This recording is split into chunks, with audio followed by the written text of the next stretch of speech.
Oke, lanjut kabar mantap. Kali ini datang lagi dari jalur diplomasi Indonesia-Rusia, bos. Dimana kali ini orang kuat Rusia kemarin, yaitu Komrad Nikolai Patrushev, ternyata lanjut nih menemui Menko Perekonomian kita dan memberikan tawaran-tawaran besar bagi Indonesia terkait teknologi dan maritim. Nah, lantas apa sajakah itu tawarannya? Setelah ini kita ceki bosku. Kemudian kabar kedua, Kremlin Rusia pun kini disebut sedang gencar-gencarnya nih melakukan promosi untuk mencari pembeli baru dari jet tempur andalannya yaitu Su-57 Velon. Bahkan tak main-main, Rusia pun disebut sampai memamerkan isi dalam baju alias bagian dalam perut Su-57-nya atau internal weapon bay-nya dan memperlihatkan beragam senjata-senjata canggih dan mantap-mantap josnya, bos. Nah, pertanyaannya apakah Indonesia bakal ikut melirik? Penasaran beritanya? Cus, mari kita seruput berita lengkapnya satu per satu, bosku. Oke, yang pertama, jadi setelah beberapa waktu lalu pejabat besar Rusia yaitu Komrad Nikolai Patrushev datang menemui TNI Angkatan Laut, kemudian juga beliau bertemu dengan Bapak AHY. Nah, baru-baru ini ternyata lanjut lagi, bos.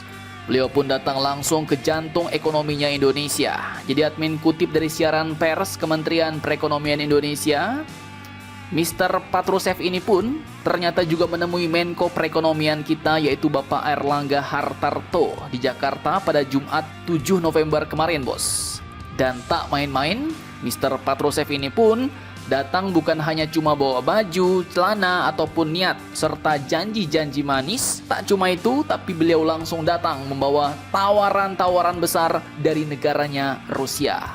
Tawaran ini pun bukan kaleng-kaleng, bos. Bapak Nikolai Patrushev ini pun menyebut keunggulan Rusia di bidang teknologi perkapalan, logistik laut, hingga desain kapal militer dan niaga bisa disinergikan dengan posisi strategis Indonesia di jalur pelayaran internasional. Kemudian, Rusia katanya juga membuka peluang transfer teknologi perkapalan, kerjasama pendidikan dan pelatihan SDM maritim di lembaga teknik kelautan terkemuka di Rusia, yaitu Saint Petersburg, salah satu universitas termantap di Rusia, bos. Di mana Rusia juga menawarkan program pertukaran mahasiswa teknik antara Universitas Rusia dan Indonesia. Bahkan, yang lebih mantapnya nih, sebelumnya pada acara konsultasi bilateral mengenai kerjasama maritim yang berlangsung di Jakarta, Mr. Patrushev ini pun mengatakan bahwa Moskow siap membangun klaster galangan kapal bersama di Indonesia yang nantinya dapat menjadi pusat produksi dan perawatan kapal untuk kawasan Asia Tenggara. Mantap jos. Nah, melihat tawaran-tawaran yang cukup gacor ini, Bapak Airlangga pun menyambut dengan antusias, bos. Dan mantapnya lagi, seluruh usulan strategis ini pun nantinya bakal langsung diteruskan Bapak Airlangga ke Presiden Prabowo untuk tindak lanjut lintas kementerian. Artinya, bola kerjasama ini pun sekarang sepertinya bakal masuk nih ke lapangan eksekusi. Nah loh, pertanyaannya lantas bagaimanakah implikasi strategisnya? Jika semua hal ini terwujud, apakah Indonesia dapat menjadi poros galangan kapal baru di Asia Tenggara? Oke, lanjut. Jadi kalau kerjasama ini benar-benar terwujud, maka ya jelas, bos, dampaknya pun bisa mengubah peta kekuatan maritim di kawasan. Karena negara kita, industri perkapalan dalam negeri kita bakal semakin mantap untuk bisa membangun, merancang, dan merawatnya di tanah sendiri dengan teknologi tinggi hasil kolaborasi bersama Rusia, bos. Dan jika Indonesia menerima tawaran Rusia yaitu untuk membangun klaster galangan kapal bersama, maka ini juga akan menciptakan efek domino ekonomi bagi negara kita Indonesia, di mana ribuan lapangan kerja teknik dan manufaktur baru bakal tercipta. Kemudian bakal terjadi peningkatan kapasitas SDM maritim. Ekosistem industri pendukung seperti industri baja, elektronik, mesin, dan logistik di Indonesia juga bakal ikut bertumbuh, bos. Dan yang terakhir, tentu saja penguatan daya tawar Indonesia dalam rantai pasok maritim global, terutama di kawasan kita sendiri di ASEAN. Pamor, kapabilitas industri galangan kapal kita bakal semakin dikenal dan terkenal, bos. Nah, itu dampaknya bagi Indonesia dalam kacamata Mimin. Kemudian kalau bagi Rusia, ya kerjasama ini pun jelas akan membuka pintu strategis ke Asia Tenggara. Wilayah yang selama ini menjadi arena kompetisi berbagai kekuatan besar, bos. Dengan membangun basis industrinya di Indonesia, Rusia pun tak hanya memperkuat hubungan ekonomi, tapi juga dapat memperluas pengaruh teknologinya ke Indo-Pasifik. Sementara bagi Asia Tenggara secara keseluruhan, kehadiran klaster galangan kapal Indonesia-Rusia di Indonesia ini bisa menjadi game changer. Kawasan ini akan memiliki pusat produksi kapal modern di dalam wilayahnya sendiri, bukan lagi bergantung penuh pada Eropa atau Asia Timur. Artinya, konektivitas antar negara ASEAN bisa semakin efisien, biaya logistik turun, dan kapasitas pertahanan maritim kawasan ikut meningkat.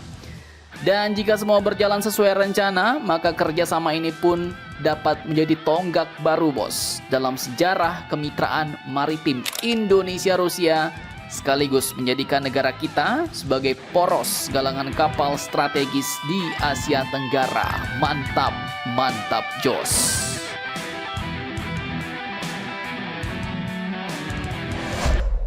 Nah, kemudian kabar kedua datang dari Rusia yang kini katanya sedang gencar-gencarnya mencari pembeli-pembeli baru untuk Sukhoi Su-57-nya nih, bos.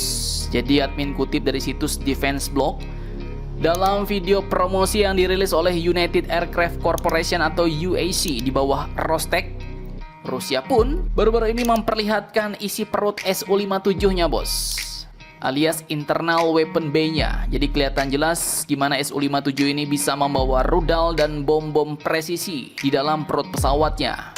Kemudian Rusia juga ngumumin kalau batch baru Su-57 sudah mulai masuk dinas aktif dan varian terbarunya bakal dibekali mesin dan sistem senjata yang lebih gacor.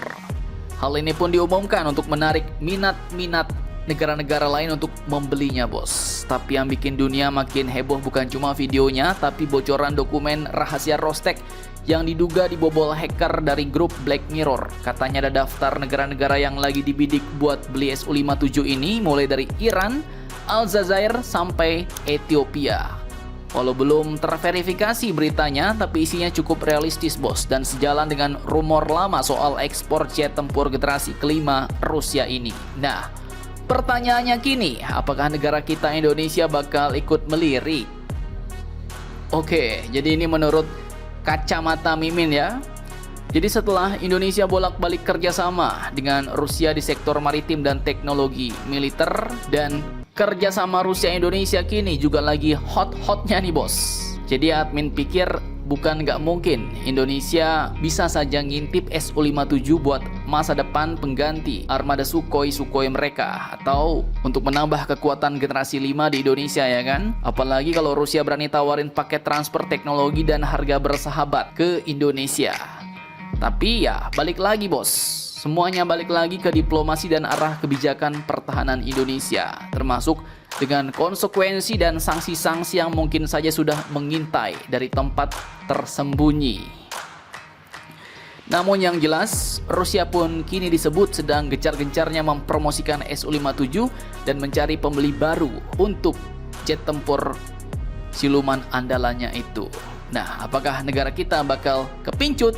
Bagaimana menurut kalian? Jangan lupa komentar, tetaplah kalian barbar dan jangan santuy terus. Demi Indonesia tangguh, salam Indomax Indo Magazines.